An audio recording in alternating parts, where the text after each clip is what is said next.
صورتحال میں تہران کے واضح سیاسی اور سفارتی موقف کے طور پر دیکھا جا رہا ہے۔ اب دیکھنا یہ ہوگا کہ آنے والے دنوں میں دونوں ممالک مذاکرات کی طرف بڑھتے ہیں یا کشیدگی مزید شدت اختیار کرتی ہے۔ چین اور روس کا ایران کو خفیہ تعاون درست حملوں کی وجہ۔ نیوز رپورٹ کے مطابق ایران کے درست حملوں میں چین اور روس کی مدد کا شبہ ظاہر کیا جا رہا ہے۔ چین کو سستے تیل کی فراہمی کے بدلے ایران کو ٹارگیٹنگ انپٹس اور ٹیکنالوجی مل رہی ہے۔ ایران نے سیز فائر کے دوران $60 بلین مالیت کا تیل چین بھیجا۔ روسی اور چینی سیٹلائٹ سے ایران کو درست نشانہ بازی میں مدد مل رہی ہے۔ امریکہ کے مطابق ایران کی مہارت اچانک بڑھتی جا رہی ہے، جو بیرونی تعاون کی نشاندہی کرتی ہے۔ چین امریکہ کو مصروف رکھ کر بحیرہ ہند اور جنوبی چین سمندر میں فائدہ اٹھانا چاہتا ہے۔ یہ تعاون ایران کی جنگ کو لمبا کھینچ رہا ہے۔ امریکہ اس صورتحال پر نظر رکھے ہوئے ہے۔ کویت میں ایران کا خوفناک میزائل حملہ، پانی اور بجلی کے پلانٹس تباہ۔ ایران نے کویت پر شدید میزائل حملے شروع کر دیے ہیں۔ پانی صاف کرنے والے بڑے ڈیسیلینیشن پلانٹ اور بجلی سپلائی اسٹیشن کو نشانہ بنایا گیا ہے۔ ان نئے حملوں سے کویت میں پانی اور بجلی کی شدید قلت پیدا ہو گئی ہے۔ لوگوں کی بڑے پیمانے پر نقل مکانی شروع ہو چکی ہے۔ ایرانی فورسز نے امریکی اڈوں کے قریب اہم تنصیبات کو نشانہ بنایا ہے۔ یہ حملے اس وقت کیے گئے جب دنیا یقین کر رہی تھی کہ جنگ بندی ہو رہی ہے۔ ایران کا کہنا ہے کہ یہ اس کا جوابی اقدام ہے۔ کویت میں 2 بڑے ڈیسیلینیشن پلانٹ شدید متاثر ہوئے ہیں، جس سے پانی کی سپلائی متاثر ہوئی۔ لوگ خوفزدہ ہیں اور ایئرپورٹس پر بھیڑ لگی ہوئی ہے۔ یہ حملے ایران کی نئی حکمت عملی کا حصہ بتایا جا رہا ہے۔ ٹرمپ کا آپریشن اوور لارڈ، ایران کے ساحلی شہروں پر امریکی حملے تیز۔ امریکی صدر نے ایران کے خلاف آپریشن اوور لارڈ شروع کر دیا، جو دوسری عالمی جنگ کی نارمنڈی حملے کی طرح ہے۔ بندر عباس، ہرمز، کیشم اور دیگر ساحلی علاقوں پر شدید بمباری کی جا رہی ہے۔ امریکہ کا مقصد ایران کی رہنمائی اور لاجسٹک کو کاٹنا ہے۔ تیل کی تنصیبات اور فوجی اڈوں کو نشانہ بنایا جا رہا ہے۔ ایرانی شہروں میں تباہی پھیل رہی ہے، پل اور سڑکیں ملبے کا ڈھیر بن گئی ہیں۔ امریکہ اب ایران میں زمینی آپریشن کی تیاری کر رہا ہے۔ جب موسم سازگار ہو جائے گا، یہ حملے ایران کو جوہری پروگرام روکنے کے لیے کیے جا رہے ہیں۔ ڈونلڈ ٹرمپ کا منصوبہ بڑا اور منظم بتایا جا رہا ہے۔ ایران کی کمر ٹوٹنے والی ہے، مگر وہ بھی جوابی کارروائیاں تیز کر رہا ہے۔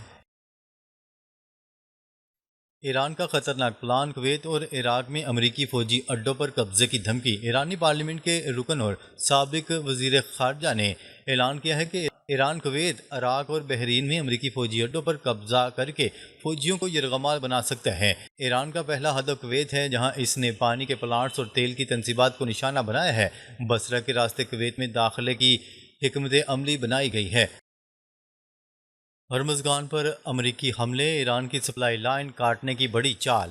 امریکہ نے ہرمزگان صوبے میں سب سے زیادہ حملے کیے ہیں۔ بندر عباس نیول بیس، میزائل ڈرون سینٹر اور انڈر گراؤنڈ تنصیبات کو نشانہ بنایا گیا ہے۔ کیشم، ہرمز، لارک اور ابو موسیٰ جزیروں پر بجلی کی سپلائی بند کر دی گئی ہے۔ یہ علاقہ ہرمز اسٹریٹ کا گیٹ وے ہے، جہاں تیل کی ترسیل ہوتی ہے۔ امریکہ کا منصوبہ ہے کہ اندرونی حملوں سے توجہ ہٹا کر ساحلی علاقوں پر قبضہ کر لیا جائے۔ ایرانی فورسز شدید مزاحمت کر رہی ہیں، مگر امریکی حملوں کی شدت میں اضافہ ہوا ہے۔ سعودی عرب کی ایٹمی پروگرام پر بڑی پیش رفت، امریکہ کی خفیہ ڈیل نے مشرق وسطیٰ میں ہلچل مچا دی۔ امریکہ اور سعودی عرب کے درمیان سول نیوکلر تعاون سے متعلق ایک اہم پیش رفت سامنے آئی ہے، جس نے عالمی سطح پر نئی بحث چھیڑ دی۔ رپورٹس کے مطابق واشنگٹن سعودی عرب کو یورینیم افزودگی کی محدود اجازت دینے کے امکان پر غور کر رہا ہے، تاکہ ریاض اپنے مستقبل کے توانائی منصوبوں کو آگے بڑھا سکے۔ یہ معاملہ ایسے وقت پر سامنے آیا جب ایران اپنے جوہری پروگرام کی وجہ سے مسلسل عالمی دباؤ کا سامنا کر رہا ہے۔ تجزیہ کاروں کا کہنا ہے کہ اگر سعودی عرب کو یہ سہولت ملتی ہے تو خطے میں طاقت کا توازن تبدیل ہو سکتا ہے۔ امریکہ ایک طرف ایران کے جوہری عزائم کو روکنے کی کوشش کر رہا ہے تو دوسری جانب اپنے اہم اتحادی سعودی عرب کی ضروریات بھی پوری کرنا چاہتے ہیں۔ اس صورتحال نے اسرائیل سمیت کئی علاقائی ممالک کو بھی محتاط کر دیا ہے۔ ماہرین کے مطابق آنے والے مہینوں میں اس معاملے پر مزید اہم فیصلے متوقع ہیں، جو مشرق وسطیٰ کی سیاست کا رخ بدل سکتے ہیں۔ امریکہ، اسرائیل اور سعودی عرب کے درمیان نئی سفارتی کشمکش۔ مشرق وسطیٰ میں بدلتے حالات کے درمیان امریکہ، سعودی عرب اور اسرائیل کے تعلقات ایک بار پھر عالمی توجہ حاصل کر رہے ہیں۔ واشنگٹن کی کوشش ہے کہ سعودی عرب اور اسرائیل کے درمیان تعلقات معمول پر لائے جائیں تاکہ خطے میں ایک نیا سفارتی اتحاد قائم ہو سکے۔ تاہم فلسطین کے مسئلے پر سعودی موقف اب بھی پہلے جیسا برقرار ہے، جس کی وجہ سے پیش رفت سست روی کا شکار ہے۔ ادھر امریکہ سعودی عرب کو جدید دفاعی اور نیوکلیر تعاون کی پیشکش بھی کر رہا ہے۔ ماہرین کے مطابق یہی معاملہ موجودہ سفارتی مذاکرات کا سب سے حساس پہلو بن چکا ہے۔ اگر دونوں ممالک کے درمیان بڑے معاہدے طے پا گئے تو مشرق وسطیٰ کی سیاسی اور دفاعی صورتحال تبدیل ہو سکتی ہے۔ دوسری جانب ایران بھی ان پیش رفتوں پر گہری نظر رکھے ہوئے ہے اور انہیں اپنے لیے چیلنج تصور کرتا ہے، اس لیے آنے والے دنوں میں اس معاملے پر عالمی سیاست مزید گرم ہونے کا امکان ظاہر کیا جا رہا ہے۔ ناظرین، اب تک کے لیے اتنا ہی۔ مزید خبریں لے کر بہت جلد آپ کی خدمت میں حاضر ہوں گے، تب تک کے لیے اپنا خیال رکھیے گا۔ اللہ نگہبان۔